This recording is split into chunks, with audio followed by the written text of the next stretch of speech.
Hello and welcome to another Captain Salah video and podcast from Fantasy Football Salah. Here we will discuss our plans to captain Salah in Gameweek 11. My name is Joe and joining me each week this season to discuss the best armband candidates in Salah is Fantasy Football Scout Deputy Editor Tom Freeman. Tom, welcome. How are you?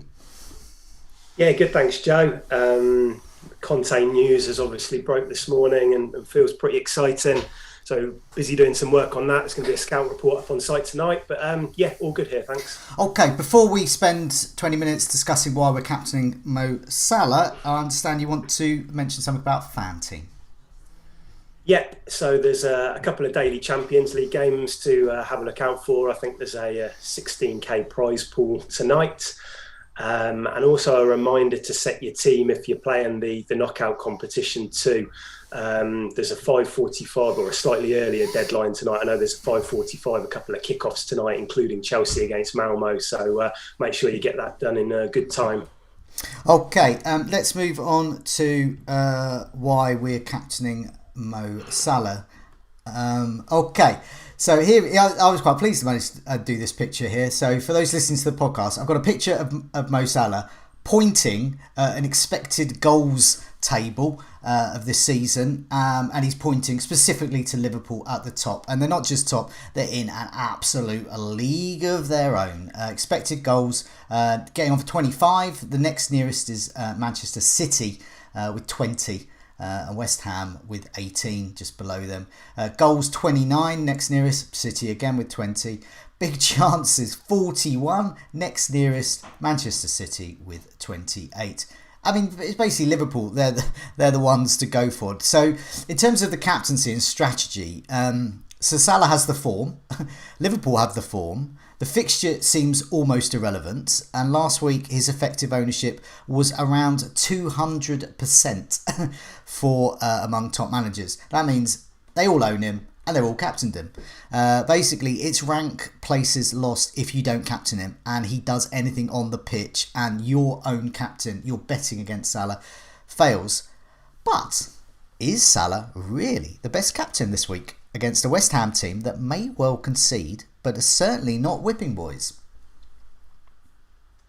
Yeah, definitely. I mean, Salah got an assist at the weekend. I think his fourth assist in a row. He had that disallowed goal as well. But it's that consistency we keep talking about. I think it's one blank now in the opening 10 game weeks, and it's that which is so appealing. Yeah. But I think this week it feels more important to talk about the opponents, okay. West Ham, because they've been excellent, not just this season, but all year. I think I was looking at an annual table which just looked at this calendar year, and West Ham are ranked third throughout 2021. Only City and Chelsea have got more points so far. And they just look so good with, Zuma and Ogbonna and Rice and Soucek, making it very difficult for their opponents. So I think it'll be a difficult game. I did have a look at some stats earlier on, which looked at where West Ham are conceding chances. And that offers a bit of encouragement to those going with Salah. From their left flank, West Ham's left flank, they've conceded 37 chances this season compared to 27 on the right and 20 down the middle. So if we are going to look for a player to go up against West Ham, you probably want them to be that right-sided player attacking West Ham's left. I remember last season, I had similar thoughts about West Ham and this fixture being tricky for Salah, and I didn't captain him, and he came away with 2 goals in that fixture in a 3-1 win. And I think that Liverpool, like these numbers that you've been putting up so far, that they've taken it up a level this year. And so, again, Salah will be my go-to captain. But again, a bit like Brighton last week, it won't be straightforward for Liverpool. No, I mean, if you once you have a few bad game weeks, so I had a few red arrows in a row for a while, and there I'll take anything from a captain. When you get 2 or 3 captain blanks in a row, I'll take a goal, I'll take an assist. That'll be fine. We can't all captain Reece James when he appears and when he scores a brace and gets a clean sheet. So I'll take that. Yeah, I agree. Yeah, and I think maybe our expectations after what had happened in the previous weeks had maybe gone, he's not going to score a hat-trick every week. He's not going to get 3 attacking returns every week. But what's important is he's ticking over and he's not blanking. No. And that's that kind of consistency which we all look for in a captain.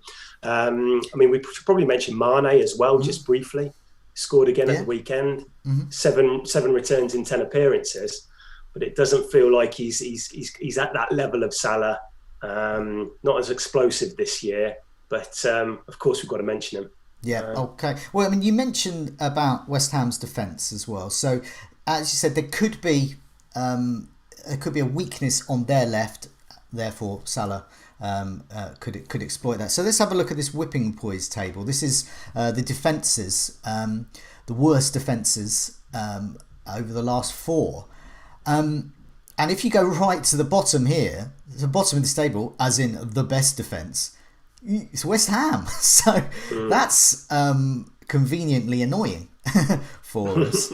And it would, if we hadn't have had those multiple returns from Salah and Liverpool weren't on that amazing streak of attacking form, we would ordinarily look at the stats of the opponents and go, well, West Ham are not. I'm not going to captain someone against West Ham, but yet we still are.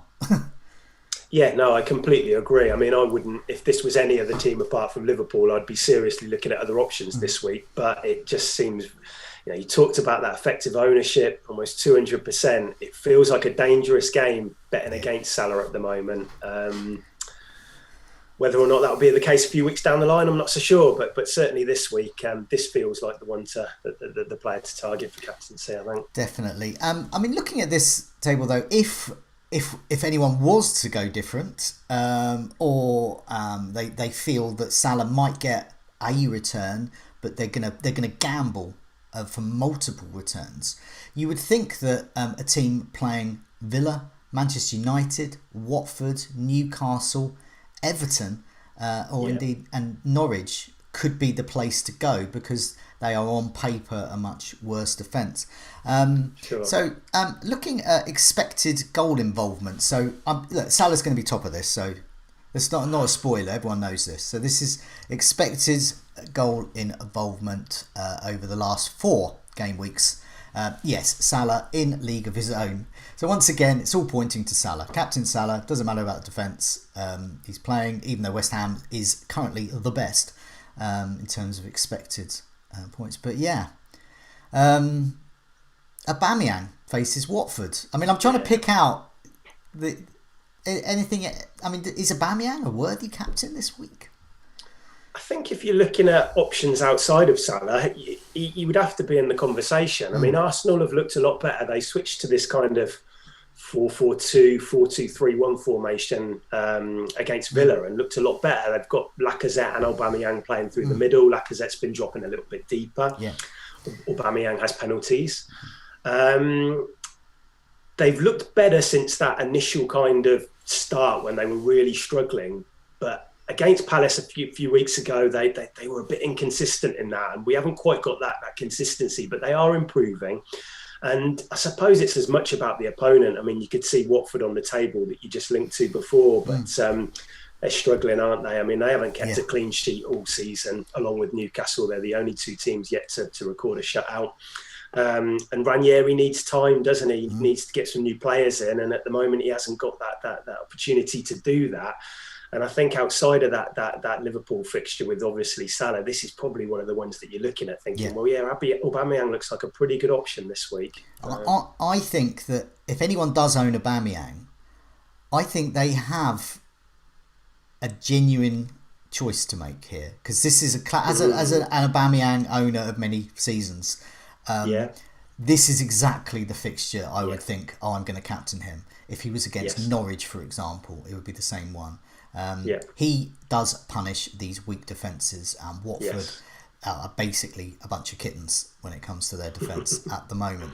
I just want to take a moment to thank those who have joined us in the live chat. Well over 300 of you have joined us this lunchtime, which is great.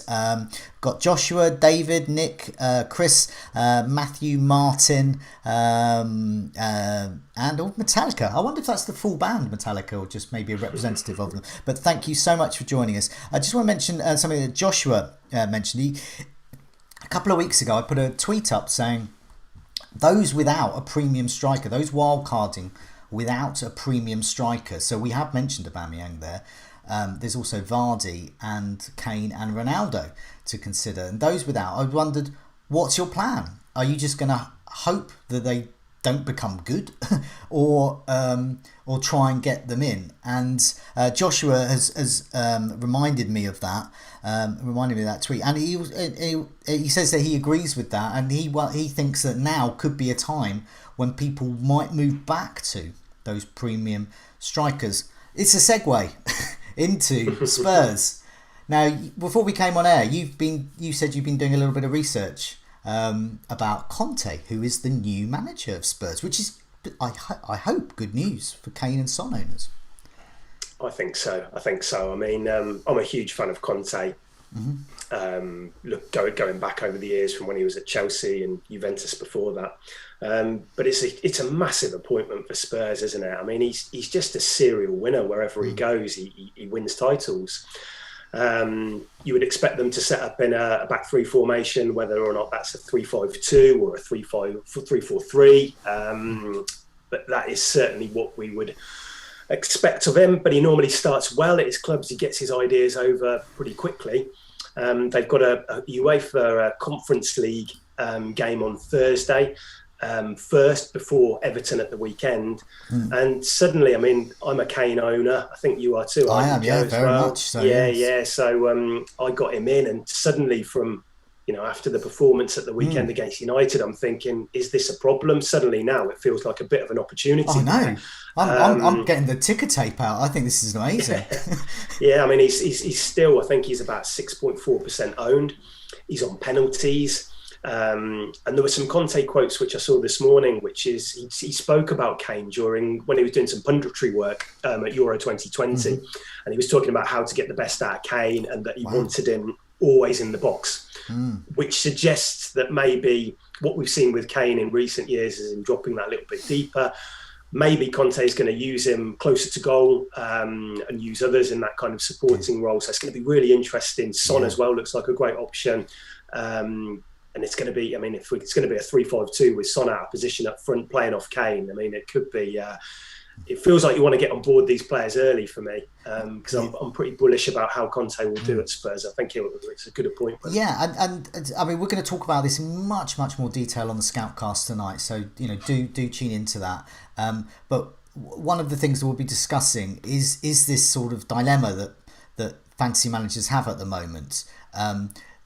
Yes, they're excited that Conte's coming in. Nuno, the defensive coach, has gone. The king is dead, long live the king, and all of that. But there is also those who think, oh, my glass is half empty, and Kane's body language is poor, and they're poor players. And the Spurs have invested, but the investment hasn't been good in recent years. So as a team, they're not good. But then, people might cast their minds back to the Italy squad. His Italy squad of 2016. There was a post. Gianni posted something on Twitter. Gianni, who does much of our content as well, and an Italy fan, was saying, well, look at their front line there, and it was pretty. I mean, on paper, it was Eder, Pella. I mean, he gets the best out of his players, doesn't he? Which is the sign of a good coach. Everybody seems to raise their level. I mean, into the last time he was there, he had Lukaku and Martinez up front, which were absolutely incredible.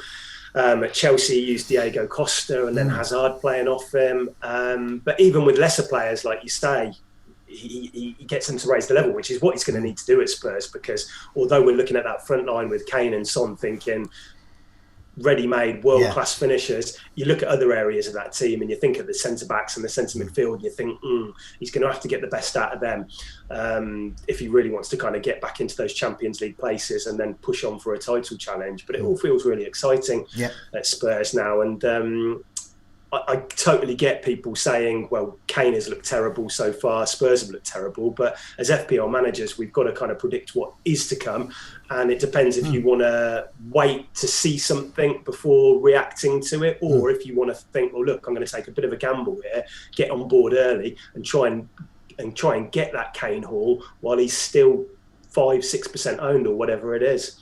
And I think it's quite encouraging looking at that fixture this weekend against Everton as well. I covered the game for Scout last night at Wolves. Started off in a 4-4-2, a narrow 4-4-2. They were absolutely terrible for the first 30 minutes. They then shifted to a 4-5-1 and they looked a little bit better. But even so, Jimenez, Hwang, Semedo caused loads of problems for them.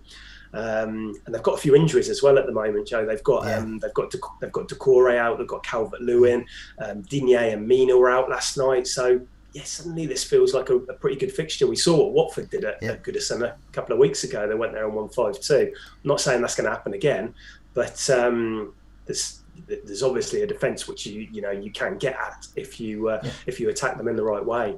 I've got a picture of Conte up hugging Lukaku, just showing the impact that he can have on a team, and one of his former teams there, Inter. But I've got some figures there for Son and Kane, showing that they still are having a go. Son has had 13 shots inside the box. Kane has had 10. Kane's expected to be involved in around 3 goals, Son 4. And Son's created 17 chances, and Kane is still creating chances. He's had one less game as Son as well, so it's unfair to compare their figures, but they're just there to show this is them being bad. So let's have a look and see what Conte does with them. Also, think about Kane. Now, I've been a student of Kaneology for a number of years now as my captain. I think he always looks awful. He always looks miserable. He's always dropping deep. I always regret captaining him until he scores a brace in the 85th minute and 86th. It doesn't. I'm not sure what people are seeing about Kane in particular, but I think they're putting 2 and 2 together and making 5. He couldn't go to Manchester City. Rumour that's where he was going to go, and that fell through. And now he's completely unhappy and is going to chop his legs off and never kick a ball again. It just doesn't seem the way. He looks as miserable and dropping deep as he's ever looked to me. And we all know what he's capable of, and that's why in those kind of matches, even when he isn't involved, we know what he can do. He has been kind of like ambling around a little bit, maybe too much from what I've seen him over the past few games, but Conte coming in, he's not going to stand for that, is he? No. He won't play if he's got that frame of mind. So I think Kane will fully get behind this appointment. Kane. I think he'll react. He wants to win a title, doesn't he? And there's no better manager to bring in. It's telling, isn't it? Steve Bruce, a lot of people thought, not the greatest of managers. People have got their views about him, but when he left, do you read St. Maximin's essay about how wonderful he was, and there were other tributes as well. And now Nuno's gone. I haven't seen. I might be wrong here. I haven't seen a single thing from a Spurs player. I haven't seen a message from Kane. Hey, see you later, boss. Hey, have a great life. None of that. It's all like just total silence. They can't wait for him to go. I don't think. He wasn't there. It wasn't there long enough, was it? It seems crazy, like 4 months that he's out the door already. But he hasn't built up any relationships with any of the players or anything. So I just think this is going to revitalise them. And I think that Son and Kane. I've got Kane. Might look at Son myself, possibly after the Everton game once the fixtures really ease. But let's see how they get on Thursday. I don't know. Conte won't have had much time with them, but let's see what he says in his press conference, and then take some decisions. We'll just be discussing Spurs more on the Scoutcast, as I said, and but for the purposes of this, the captaincy video, my vice captaincy is on Kane. So if Salah doesn't show up, I'm going for Kane. If Salah, was an injury doubt or something, then I might consider going for Kane as well. So there we go. There are other players though. So it's barrel scraping time. Let's look at the fixtures. just looking at others, we mentioned, for example, Aubameyang against Watford, Kane or Son against Everton, who, as you said, look pretty poor defensively. Tony's in the thumbnail for this particular video, and I think owners would be advised perhaps to vice captain him against Norwich. But I don't know. What do you think? I'm not a Brentford attack owner. I can't work them out whether they're worth even investing in, let alone captaining. I like Brentford. I like them a lot this year. They have obviously had that poor performance at the weekend, which coincided with Raya being out as well. He's obviously a long-term injury. That is going to have a bit of effect on them defensively. But for Tony, you know, I like Tony a lot. I watched him last year in the Championship. I think he's a very good forward. I am a little bit concerned by his lack of goal threat this year. He seems to be dropping that bit deeper, and then players like Mbeumo have been benefited by getting beyond him. He's on penalties, and he's playing Norwich. Again, it's the opponent which is the real appeal here. Norwich just look out of ideas. Oh, they're gone, haven't they? They're I don't know how they're here. It's it's just embarrassing to watch. Well, they just you watch them at Leeds, and they were in the game for a bit, and then they concede, and then they just revert to the norm. And so it's a good fixture. I think for me, if I don't own Tony, I may look at him this week, but I think again it's one of those players where probably owning feels enough rather than captaining. Okay. Just because that Brentford performance at the weekend was a little bit worrying. Hopefully it was a one-off though, because I do like them. But let's see how they get on.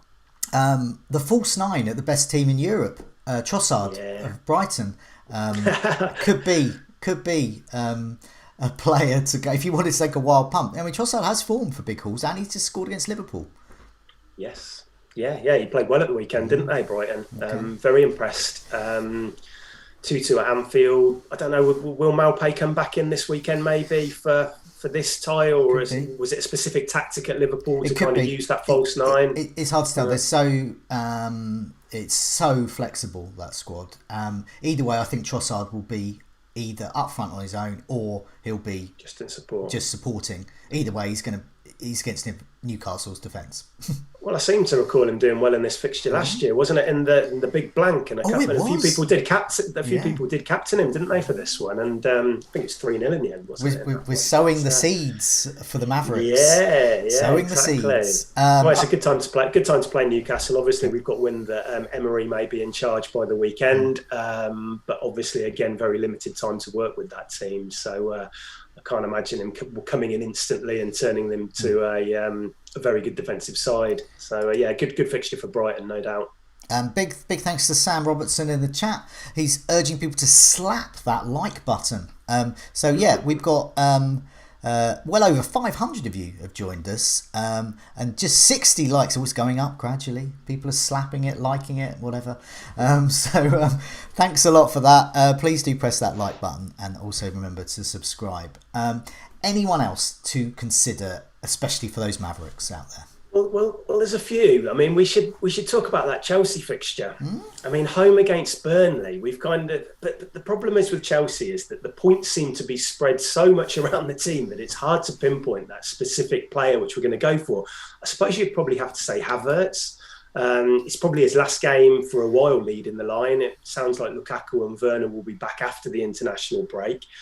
But then watching Havertz, it feels like he's maybe creating space for others to benefit from. But if you've got an out-of-position midfielder leading the line for Chelsea at home against Burnley, we've got to talk about him. But maybe it's one of the wing-backs there, you know, James or Chilwell, that people would look to. James looked so good at the weekend. There might be a bit of uncertainty around a start, which there always is, but maybe that Malmo lineup tonight will help us a bit.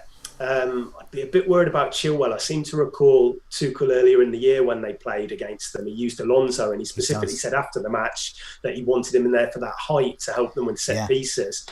Maybe that's changed since then, but just those little things might make me kind of back off captain. I'm not a massive fan of captaining defenders anyway. No. But that's a fixture we should talk about. But also Southampton Villa as well.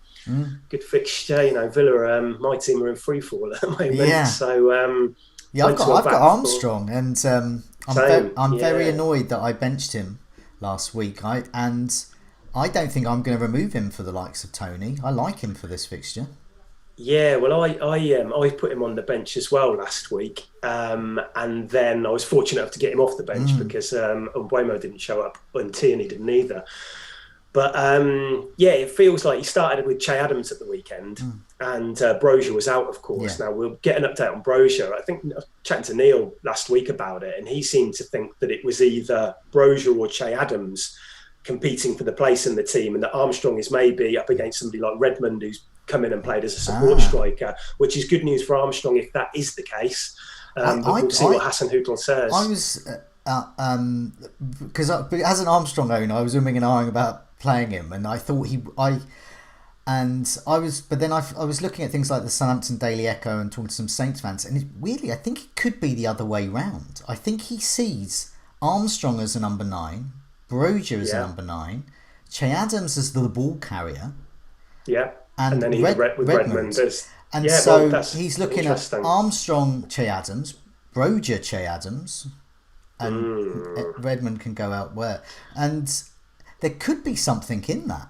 Because otherwise he would have played Che Adams and Redmond. We need to work that out, don't we? So ideally, not wanting to wish injury on anybody, but Brozier misses another week and we can all kind of go in with Armstrong with a bit more confidence. I also wish no ill on the lad, but I do hope that he is. He needs the international break. He needs that international break to get over it, doesn't he? And Villa, I mean, like I touched on Villa. I mean, we switched to a back 4 against West Ham. We were terrible.